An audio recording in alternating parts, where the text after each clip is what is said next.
Alô, amigos! Saímos lá no Morumbi, vídeo no carro. Hoje, vídeo no carro é sempre mais curto, né? Porque senão nós vamos colocar você aí que assiste os nossos vídeos aqui numa condição bem desconfortável. Então vou tentar ser bem rápido para falar, para que a gente possa aproveitar, você possa fazer comentário também, enfim, vamos lá. Depois de São Paulo 2, Cobresal 0, primeiro jogo do São Paulo na Libertadores da América em casa, no estádio do Morumbi. Um jogo e várias histórias, né? Começa desde antes da partida, quando o Thiago Carpini aparece com uma escalação com 3 zagueiros e surpreende muita gente, alguns adoraram. A Influenciolândia achou maravilhoso, né? Eu gosto de 3 zagueiros também. Sempre defendo, sempre disse que prefiro, inclusive gosto de 3 zagueiros com 4 no meio e 3 atacantes. O 3-4-3, que não é tão fácil assim de montar. E o São Paulo hoje nem teria jogadores adaptados para esse esquema. Vamos lá no 3-5-2 mais normal, com Ferrarese. Olha só, olha o detalhe. Ferrarese, que era um pedido da torcida, não se sabe bem porquê, na zaga. Mas jogou bem, eu vou chegar na explicação. Diego Costa, que foi mantido, poderia ter sido o Alan Franco e o Arboleda. Mas quando ele poderia ter sido o Alan Franco, mera questão de preferência. Não estou falando que o Diego não foi mal, até porque não tinha como ir mal contra o time do Cobresal. Aí você tem o Rames no meio, outro pedido da torcida, e talvez do Muricy Ramalho, talvez do Baby, da Independente. E aí você tem o ataque com Luciano, o ídolo, e Caleri, ídolo. Caleri que se esforçou demais para estar no jogo de hoje, muito bem. Aí você tem um desempenho bom, apenas bom, na primeira parte do primeiro tempo. Só que esse desempenho apenas bom se torna desespero, porque os jogadores querem vencer, e eles sabem que se não vencer... Enfim, psicologicamente é um problema, porque o jogador sabe que o técnico está na berlinda, que o jogo é em frente à torcida, que perdeu a primeira tem que ganhar, tudo isso atua muito. E aí, o final, os últimos 20 minutos do primeiro tempo de São Paulo são terríveis, ninguém se entende, o time que já estava um pouco mal distribuído piora, essa má distribuição tem a ver com o fato do time não estar habituado com esse esquema, eu acho que isso tem que ser levado em conta também, não pode só pegar no pé do cara e dizer que ele errou ao escolher, não. Ele escolheu depois que começou, certamente, a semana de treinos. E aí o time não tem jogado nesse esquema, é natural que demore mesmo para engrenar. Bom, vai pro vestiário 0-0, depois de vaias da torcida, volta pro segundo tempo. Começo bom, troca de passe, porque tem que ter aquela paciência daquela troca de passe inicial. Tanto é verdade que aos 5 minutos, depois de uma longa troca de passes, roda a bola ali na intermediária, o Luciano faz um gol, só que faz impedido. E aí o São Paulo volta para aquela estaca do 0-0. Aí o Carpini mexe na equipe. E aí começa a segunda fase do desespero. Porque ele mexe totalmente errado na equipe. Tá? A intenção é boa, mas a forma de mexer está errada. E aí o São Paulo passa 15 minutos pavorosos até que o Rames Rodrigues acha o Caleri numa condição de fazer o gol. Dentro da área, a bola naquele bate-rebate, o André Silva faz o gol. Depois disso, o time finalmente se solta, você percebe que o time se solta. E aí o segundo gol vem numa outra jogada com participação do Rames, que vai para o Igor Vinícius, depois para o Caleri chuta, o goleiro defende, volta nele, ele faz o segundo gol. Depois disso é pressão em cima de pressão, tem tempo até para entrar o Nestor, e o São Paulo vence o jogo por 2-0. Por que eu fiz aquelas observações? Porque o Ferrarese pode até ser um jogador que a torcida quer ver, mas ele não estava jogando, e ele estava machucado antes disso. Então, não era razoável você achar que ele ia entrar melhor do que o Diego Costa que estava lá, mas jogou bem. Só que isso, ele não jogou bem porque a torcida queria que ele jogasse. Ele jogou bem porque, felizmente, ele estava em condições. Mas se ele não tivesse, o técnico poderia optar por continuar não colocando.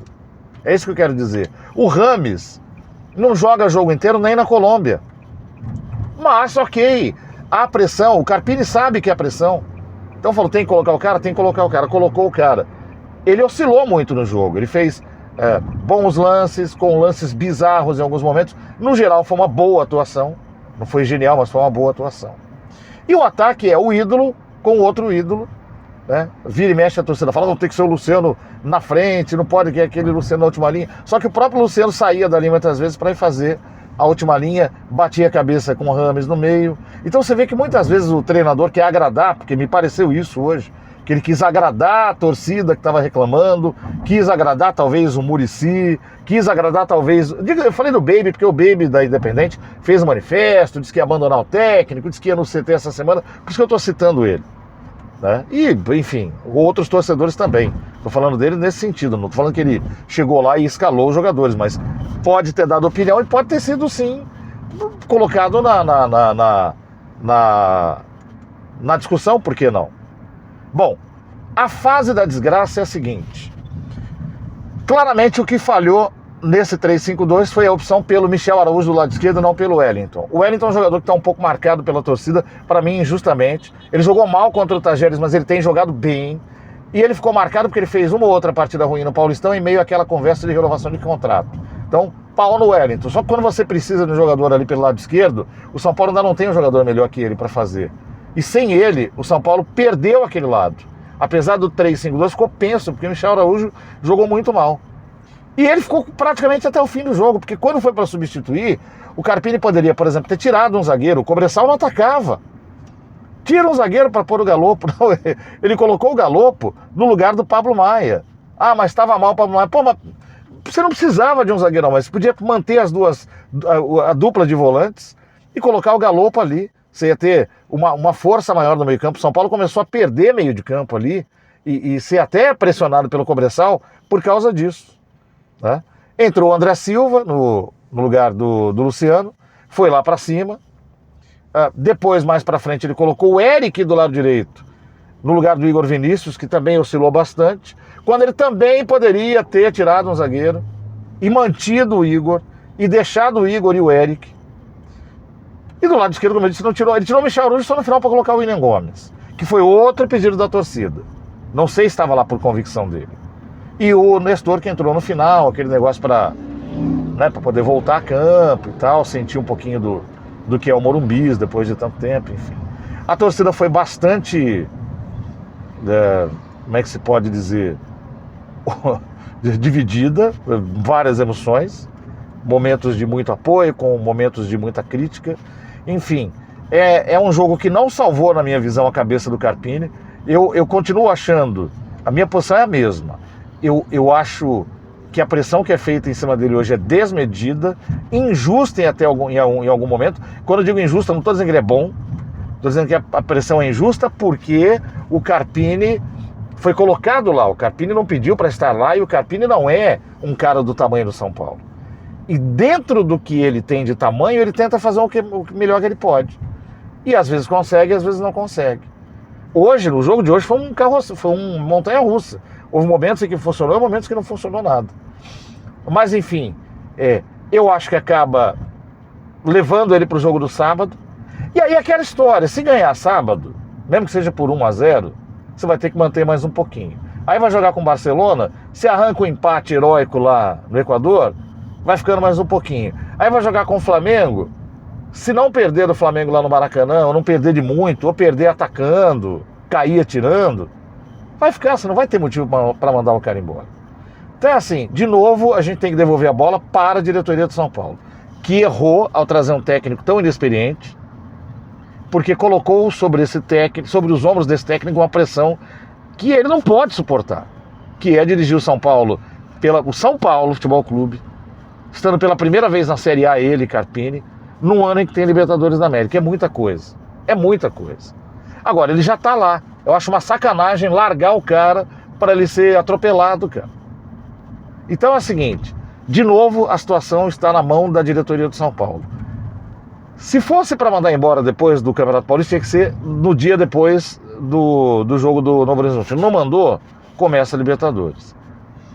Se ainda assim acha que esse começo é ruim, o Campeonato Brasileiro começa sábado. Então tem que mandar embora amanhã. Se começar o Campeonato Brasileiro com ele, você vai se obrigar a dar oportunidades para que ele continue mostrando alguma coisa, até que... Porque senão você vai começar a torcer para o time perder.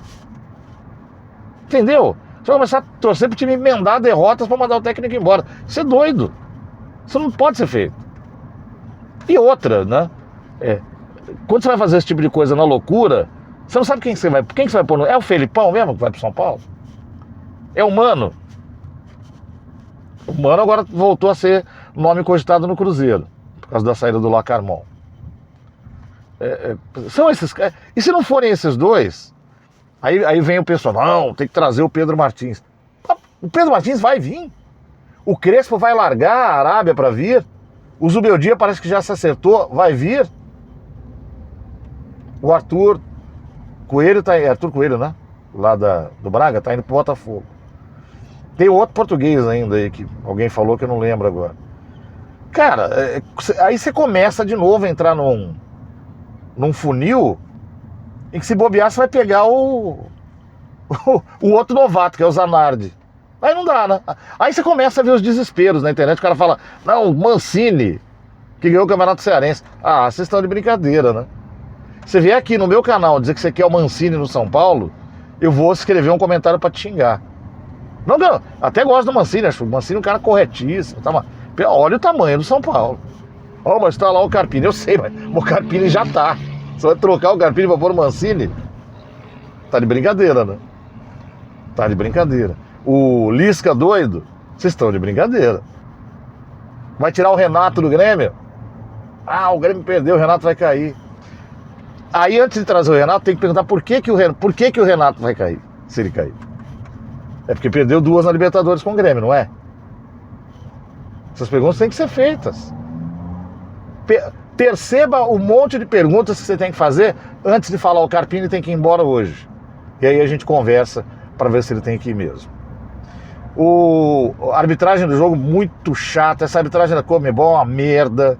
É brincadeira um negócio desse. Depois daquele gol impedido do São Paulo, foi rapidinho para confirmar o impedimento. Depois do primeiro gol, quase 3 minutos para confirmar o gol. Que teria havido lá carga sobre o goleiro. Ah, vão dormir, né? E o VAR da Conmebol não passa no telão do estádio. A gente sabe que eles pegam no pé de time brasileiro. Vou te falar, uma vergonha. Uma vergonha. E da parte dos jogadores do São Paulo, Rafael assistiu ao jogo, vou dar uma nota 6 para ele. O Igor Vinícius fez uma partida oscilante na minha visão, errou muita coisa simples. Se fosse para dar uma nota, daria um 6,5 para ele. Ferrarese foi muito bem, nota 7. Nota 7 também para o Arboleda. Nota 6 para Diego Costa. Nota 4 para Michel Araújo, pior do time, ficou até o fim. Pablo Maia, vou dar um 4,5, também não jogou bem não. Alisson, 5,5, tá bom para ele? Rames Rodrigues dá para dar uma nota 7. Acho que ele fez um jogo bom, um jogo ok. Vamos dar uma nota 6,5 para o Luciano, acertou em alguns momentos, errou em outros. 7,5 para o Caleri pela luta. Vou dar 7 também pelo André Silva, que sempre luta e hoje fez o gol.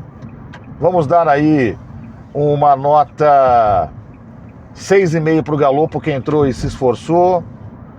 Pro William Gomes vou deixar sem nota, o Nestor também vou deixar sem nota, o Eric dá para dar um 6 para ele, tentou alguma coisinha por ali também, pelo lado do campo. Enfim, foram esses. E a gente fica no aguardo agora do Brasileirão, que começa no sábado. São Paulo e Fortaleza, a gente fala até lá. Valeu, gente, grande abraço, até a próxima.